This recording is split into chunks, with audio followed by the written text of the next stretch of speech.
Bonjour, comment allez-vous?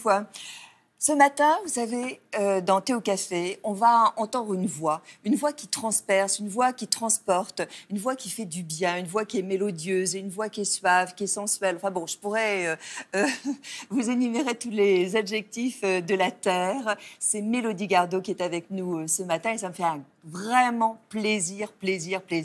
Mélodie, bonjour. Bonjour, merci. C'est vrai que ça me fait très plaisir. Moi, je vous connais bien. Je vous suis depuis de nombreuses années. Vous avez 4 albums à votre actif. Il y a cet album qui est sorti. C'est un live en Europe, c'est-à-dire une compilation de vos meilleurs titres sur les scènes d'Europe. C'était entre 2012 et 2016. Donc, on retrouve plein de standards, plein de titres qui nous font du bien à l'oreille. Et on est très curieux de savoir qui vous êtes. Alors c'est vrai que vous êtes un petit peu mystérieuse, vous êtes un peu, certains disent, un peu la Greta Garbo, on va dire, parce que vous avez voilà, une sorte de secret en vous, et c'est ce qu'on aime. Mais on aimerait en savoir quand même un tout petit peu plus. Alors on a l'ensemble de l'émission pour vous comprendre. Et pour vous comprendre, il faut déjà peut-être expliquer pourquoi ce prénom de Mélodie. C'est votre mère qui l'a choisi. Oui, tout à fait. Ça, c'était quelque chose qui, pour moi, c'était jamais ironique ou bizarre ou quoi, parce que j'étais née avec le nom, j'ai apporté ce nom depuis l'enfance. Mais avec le temps et avec plusieurs interviews, et spécialement ici en France, les journalistes, ils ont commencé à poser cette question et je me suis dit, bah oui, pourquoi? Et vous avez trouvé la réponse? Oui, en fait, j'étais obligée d'appeler ma mère pour savoir pourquoi. J'ai déjà parlé de ça, mais... Et qu'a-t-elle répondu? Elle avait dit que, en fait, c'était prévu d'avoir un enfant, garçon. Et le jour de ma naissance, en fait, elle a reçu une autre nouvelle. Félicitations, vous avez une très jolie fille, madame. Elle avait dit, mais comment ça? J'ai pensé que je vais avoir le chambre est bleu, les vêtements sont bleus, tu vois. Alors, c'était un choc énorme. Elle avait pris the better part, on dirait en anglais, presque une semaine pour réfléchir. Elle avait décidé de me donner le nom Mélodie parce que quand j'étais là-bas, elle avait chanté, la musique m'avait soignée, j'étais beaucoup affectée par la musique. Alors, je ne sais pas, peut-être mon nom d'origine, c'était Michel. Brigitte. Vous avez grandi entre Philadelphie, donc en Pennsylvanie et New Jersey. Vous avez connu des femmes autour de vous, une sorte de gynécée. Est-ce que ça fragilise de ne pas connaître son père?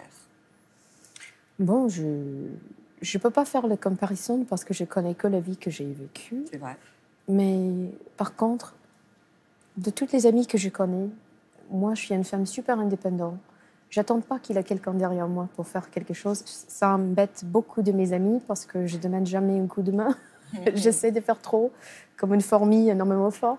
Très indépendante. Ouais. Très indépendante. Je ne sais pas si c'est fierté ou si c'est vraiment cette indépendance, mais j'ai appris ça à cause de le fait que j'ai vu ma mère qui a bossé tout le temps toute seule et elle avait réussi de faire tout ce qu'il faut, comme si elle avait quatre jambes, s'il avait 2 personnes. Quoi.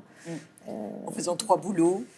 Oui, plusieurs choses. Ce qu'il faut juste pour payer le loyer et juste pour mettre la nourriture sur les tables. Quoi. À 19 ans, le 11 novembre 2003, il y a 15 ans, votre vie, elle a basculé. Ça a changé. Elle a changé, elle s'est transformée, physiquement notamment, aussi dans la confrontation de la douleur, puisque vous avez un accident de vélo. Vous restez 1 an à l'hôpital, allongé sur le dos, paralysé. Quel fut le diagnostic des médecins à cette époque-là? Bon, principalement, ce n'était pas 1 an entier dans l'hôpital parce qu'en fait, le prix de rester dans l'hôpital, ça coûte énormément cher. Aux États-Unis? Bah oui, il faut expliquer ça. Il y avait beaucoup de problèmes en fait. C'était très très difficile parce que c'était mes oreilles, mes yeux, ma tête, le cerveau, parce que j'ai eu une claque énorme, une blessure énorme sur le cerveau. En plus, le squelette, les jambes, les trucs qui sont très faciles à voir et les autres qui restent à l'intérieur un peu cachés. Même aujourd'hui, j'ai des choses qui sont difficiles, qui restent encore sensibles ou problématiques. Mais on ne se voit pas parce que c'est vraiment dans les détails. C'est quelque chose que...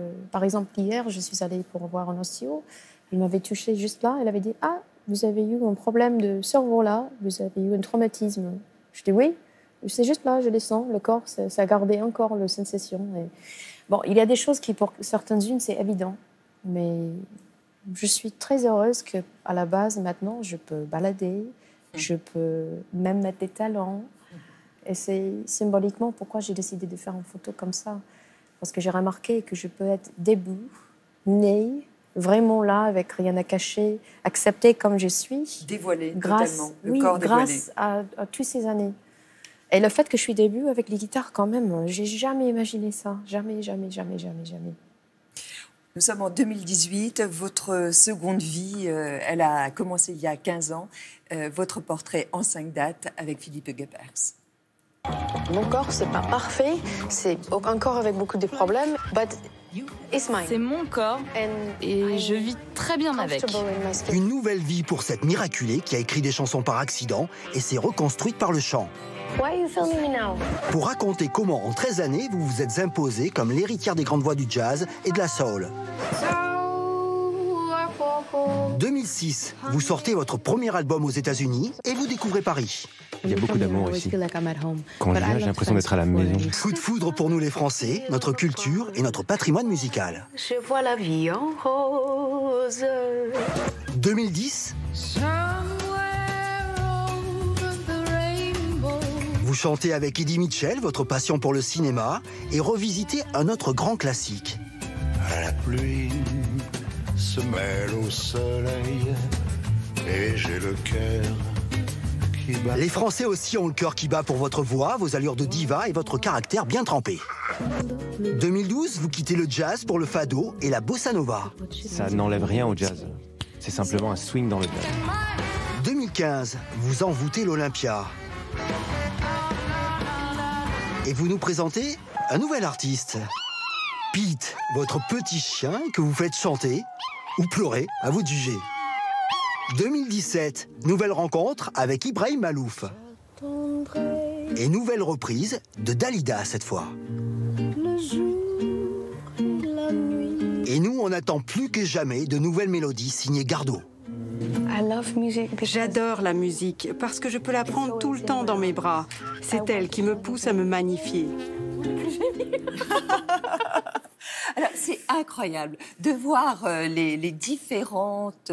Coiffeurs. Oui, coiffures, mises, vêtements, styles... Non, mais il y avait une époque où j'ai mis des perruques, tu les tombes parce que, à mon avis, c'était plus facile. Le fait qu'il faut faire un concert chaque soir avec des lacs, des produits, des trucs, machin, j'étais en train de détruire mes propres cheveux.